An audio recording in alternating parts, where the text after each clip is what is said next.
Okay, so as I said earlier, you go to this on your Chrome, that's you're using your Chrome browser, and then you click on this dot here. You are seeing the dot. That is it. So after we have a Gmail here by your right, we have a Gmail, have image, okay, and then we have this dot here. So if you click on the dot, it will drop down the app, okay, which is the Google app, different app. We have YouTube, we have Google Drive, we have Google Map. You understand? So if you want to use a Google Map, you can just click on the Google Map and view. So the Google Map will open in your phone. You can actually view it with your system as well. Okay, but in terms of taking measurements and all that, we cannot be able to do it effectively with Google Map. That's why we prefer using Google Earth. Okay, so you go down and then we'll look for the Google Earth. So down here, you see that I have Google Earth. They just write it as Earth, right? So I'll just click on it. And then it open. You have to have access to the internet because you are using a satellite image. Okay, so this is Nigeria. Now I just use Kaduna Stadium as an example. Kaduna. Sorry, Kaduna Stadium. Okay, Kaduna Stadium, Constitution Road. So I'll click on it, and then it will zoom you to that location. Okay, so now this is the location. Now, in terms of your own aspect now, in terms of using it for a real site work now, now the coordinate that you are going to pick, that's what you are going to insert here. The place that you I type this the place I type this Kaduna Stadium, you are going to pick a code, you are going to type this coordinate. If you look at the video that I sent to you, the video that we watch, you see that the coordinate comes with two numbers. First, that which is the X, and then the Y, which is being separated with comma. So if you input your first one, comma, the second one, and then press enter, it will take you to that location. Okay, you are going to repeat that in your system. Okay, now, so if it take you to the place, let's assume this particular empty land here within this area, you have to carry out a construction here. Now, the coordinate is being sent to you, and then when you pick the coordinate, it takes you straight to this place.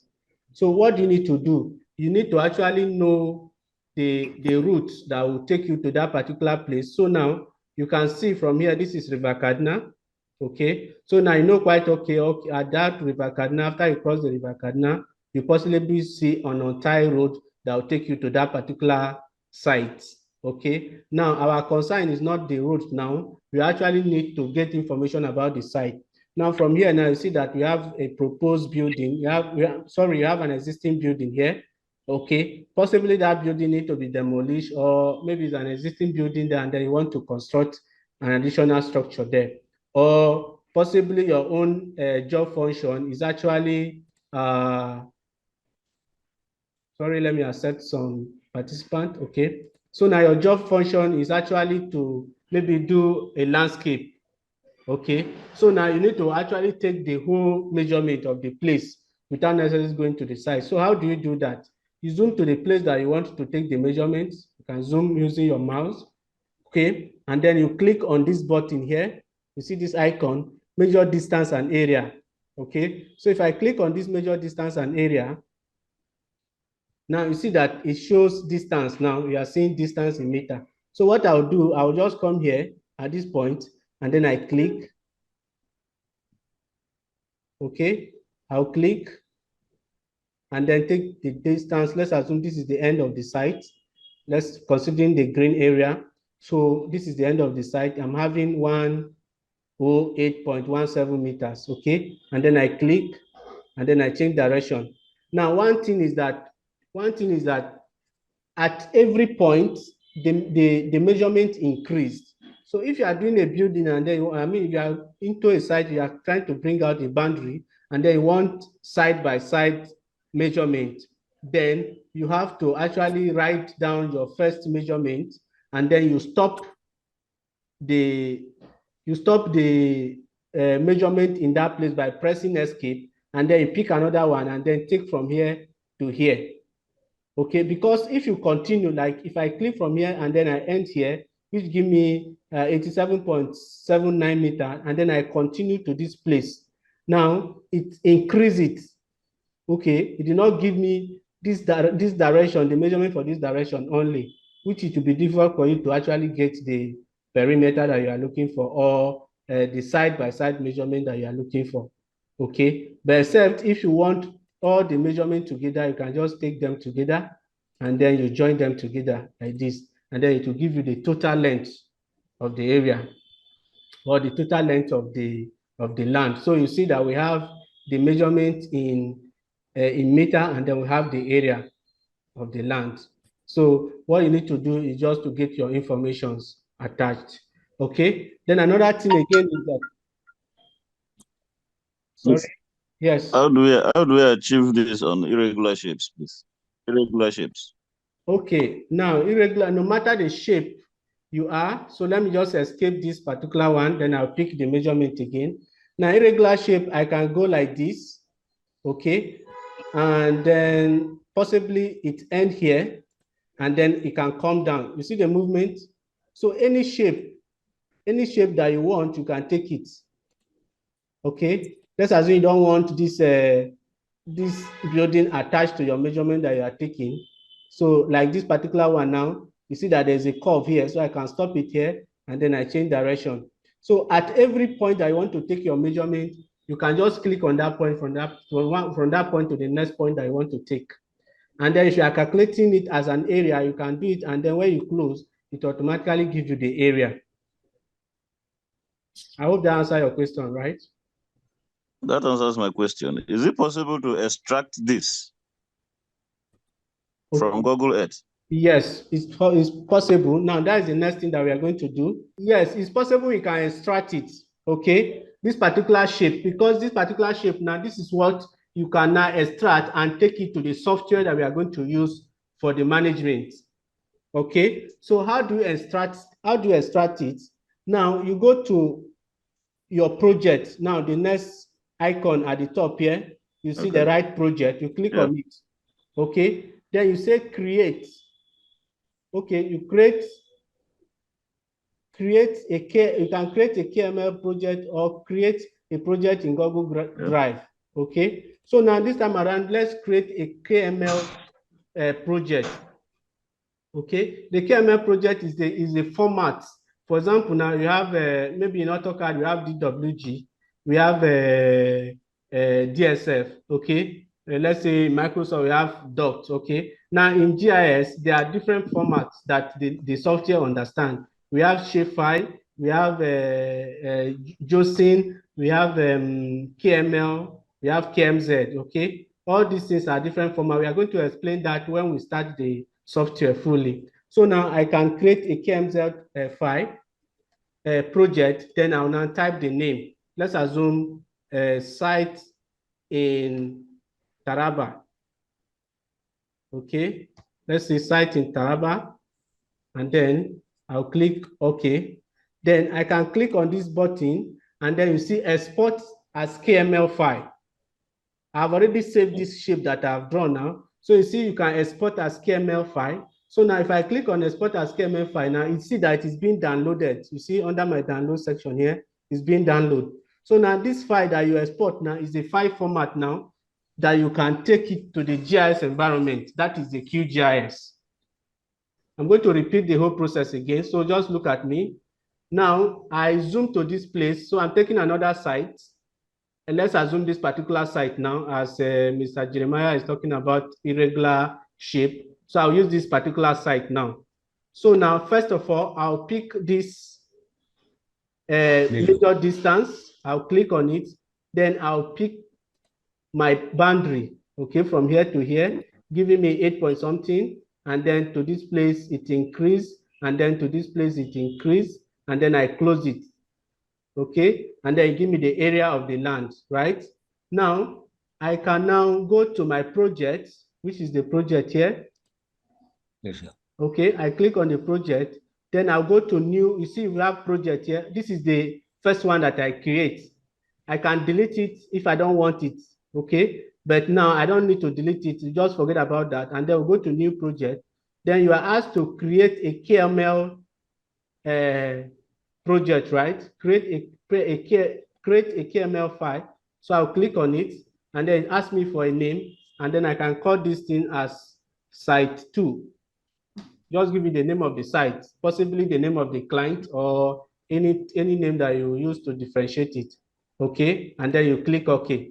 Now the question that you are asking, sir, for you to export it now to KML so that you can access it in other software, this dot close to that delete, that 3 dot close to the delete, that's what I click. So I click on it, and then you see export as KML file. Okay, so if you click on export as, are you there? Yes, I'm there. Good. So if I click on export as KML file now, it will now download that particular data that we have here, this particular shape and everything. It will now download it to our system. So if you go to your downloader now, you will see it. Okay, definitely I don't want, you cannot be able to use this particular file now until we start the QGIS itself, because this is the data that will now go to the QGIS and load it straight. Because from QGIS, definitely you can be able to do all those things, but in terms of searching for locations, when you don't have the coordinates, okay, when you don't have a coordinate easily, because we are dealing what we call location intelligence now, you possibly the client that you have do not even know how to pick a coordinate. So there's no way you tell him that I pick the coordinate and send for me, right? So what possibly he can actually do for you, if the client can view, can be able to use a Google map, he can just screenshot for you and then tell you the name of the street, and then you just search it like the way I just searched for here. You can cite the name of the street, and then it take you to the place. And then based on your location intelligence or the experience you have viewing the satellite image, you can now be able to locate that property. And how you confirm if you are in the right location is to actually screenshot possibly other features that you can point out to the client, and the client will clearly show you, okay, yes, it is a site. And then if it is the site now, then you can now digitize it. When I mean digitize, now I mean draw. In GIS, delineation or digitizing is the word you use, it's not draw. Okay, so you can now draw a line or digitize your line or your polygon and then export it to KML. You understand? The KML now is the format that that the other software or GIS software can understand. So from there now you can import it to that GIS software, and then we continue from there. So this is the first step you do in your construction management using GIS. So the first thing is the client has to tell you the name of the street if you don't have the coordinate. Then if you have the coordinate, if you know the site yourself, you can pick the coordinates based on the training the other video that you watch. You can pick the coordinate and take it to the QGIS. So if you are using the coordinate now, you don't actually need to export KML. You can just take the coordinate you have straight to your GIS software, which is QGIS, and then you impute it and you take it to the location, and then you bring out your boundary and try to do your planning, your site analysis, your site layout, anything that you want to achieve using that GIS software. Okay, so we have this is 3:44, right? So at least we have a few minutes so that will not delay our Muslim brother from attending their prayer. Now, in our last section, I show you that you can actually view with 3D. Now, you know, one thing is that we are looking at this thing from the top, right? We are looking at it from the top, which it might not actually, you know, sometimes just some people do not actually understand this top thing. You understand, viewing it from the top, it's not everybody that understands it. But you have to understand. That is what makes you a GIS person. You have to actually understand. So take your time and understand. Anyone you see that is green, if you see any place like this on satellite that is actually green, that place is mostly waterlogged. Okay, so possibly if you are building a house and then they send you a site, you know from your own view now, from the look of the place, you know that the way this place is green now, definitely this place is going to be a waterlogged area. Okay, so although that will not be a final judgment because you don't know how fertile is that particular area, but mostly is what a clear explanation, because as you can see, this is very close to River Kaduna, so that make most of the land there green in nature. But you can see this place now that is not very close to the river. You see that there's a restriction, there's no much green area, possibly because the place is developed, and not just because it's developed, because it's not where water is no longer settling in that place. Okay, so now for me to actually view this area in 3D, possibly the stadium or the site, anywhere you want to view, you click on, we have the 3D here, right? From the button here, you have different button here. We have a 3D. So you click on that 3D. So it will turn the object now to a 3D view, so you can see. But now you are seeing it in 3D now. You are seeing the whole world, or the whole Kaduna State, or the whole your state from the top now. But you want to go into it, just go inside as if you are in the street to actually view it, which is mostly used for the development control, for assessment, to actually view the location of the site, which kind of structure that they are building in that place. Is it story building? Is it duplex? So that if it is design or if it is planning you are doing, you know exactly what you are doing. Because for security reason, now you have to actually put all those things into considerations. Okay, so now how would I do it? I'll click on this shape here, this select and drag to enter a street view, this human body structure here that is showing. I'll click on it, and then I'll hold my mouse down, that's my click down, then I drag and drop. So you see I drop it on this line. You see that it shows the blue line on all the streets. Those blue lines now, they are the street that have the data for 3D. Okay, this place now have a data for 3D. That is why it shows the blue. So if you drag those points, if you drag those lines to a particular place and it's not showing that green blue line on the road, then that is to say Google did not have a 3D data for that particular place, so you cannot be able to see. Okay, so in case you are trying and then discover that you are not seeing it, actually pay your attention to that blue line. So you see, I can actually rotate and see the kind of structure that is in this area. Okay, and then as I said from the last section where I was explaining this, it is not 100% real time. Okay, maybe there's going to be discrepancy of possibly 1 week, 1 month, depending on how the satellite movement is. And reason because we are using a free version. If you say that, okay, we should pay license now, definitely it's going to be a heavy amount to pay. Possibly it's an organizations, possibly a security organizations, or any organizations that is capable of purchasing this satellite can be able to get a real time. Okay, but for our own side of construction management, which mostly just for us to actually view the kind of structure there, view the condition of the soil, the nature of the terrain of the place, and then possibly the boundary, getting the measurement and all that. You don't actually need to go and buy a license.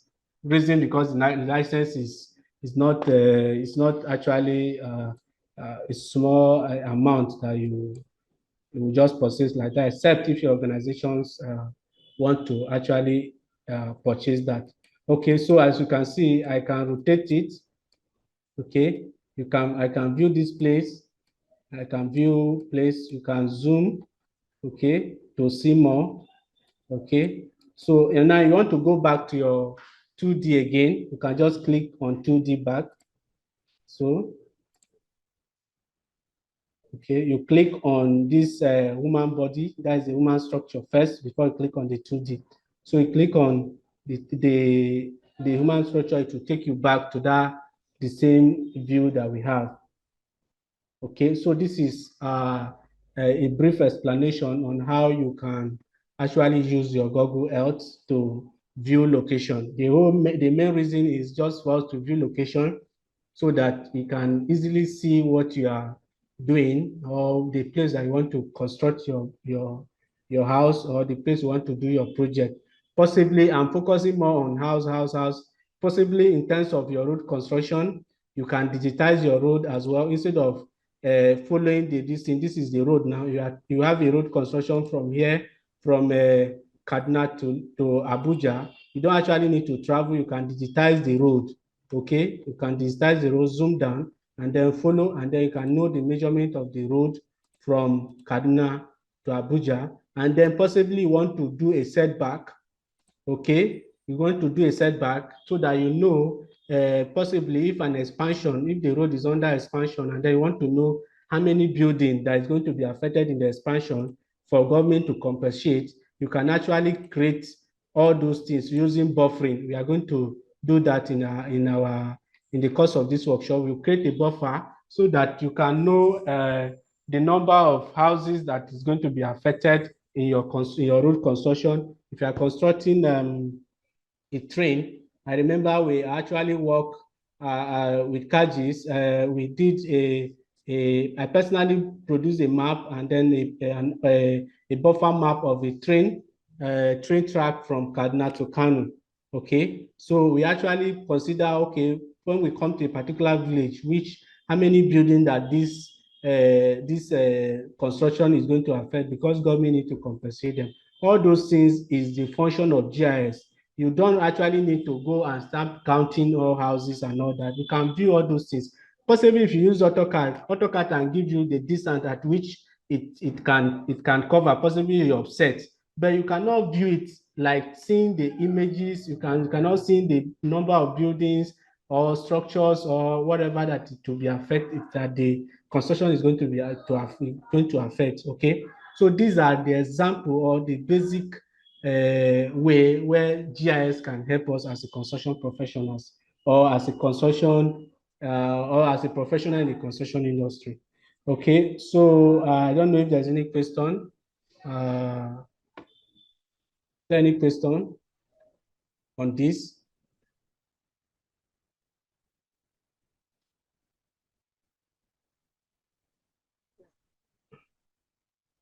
Okay.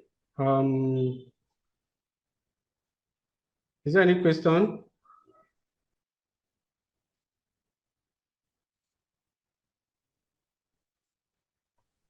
Okay. Hello, sir. Yes. Yes, I think someone dropped question for you in the in the chat box or in the WhatsApp. Chat box. Yeah, though I said so, well, I replied it, but I don't know your view because the question is in a land dispute. Okay, is it possible for one yes, boundaries with Google Earth mapping? Okay, and my answer is yes. I replied there because so maybe you want to hear your own view as the instructor in this. Okay, yes. In a land dispute, is it possible for one to influence boundary with Google Earth mapping? Yes, yes, 100%. But one of the things is that when it comes to issue of dispute now, one thing is that accuracy will be highly needed, right? So when it comes to dispute, possibly you need to send a surveyor to carry a good device, because if you are using a GPS, possibly you are using your phone, okay, to pick a coordinate, you understand, you might not be able to get accurate, except if you bring the two parties together and then you have a very big screen that actually zoom and they can clearly show you their points. You understand? Because that is what is normally done in Kajis. The village head will come, possibly if there's a dispute, they will come, and then there's going to be a big screen, which you can actually do it for yourself or your office, or maybe for your district head, so that it will actually reduce the dispute. Okay, you can get a big screen so that they can zoom, and then from there now you can say, okay, Mr. A, I think your land is very close to this place. Can you clearly show me from here? If they can actually show you from the screen, then you can actually settle that dispute. But a situation whereby those villagers or those in dispute cannot be able to clearly show you from the satellite image, then you need to send a surveyor that will carry possibly a differential GPS. That is a good survey device that can pick more accurate information. I hope this answers your question.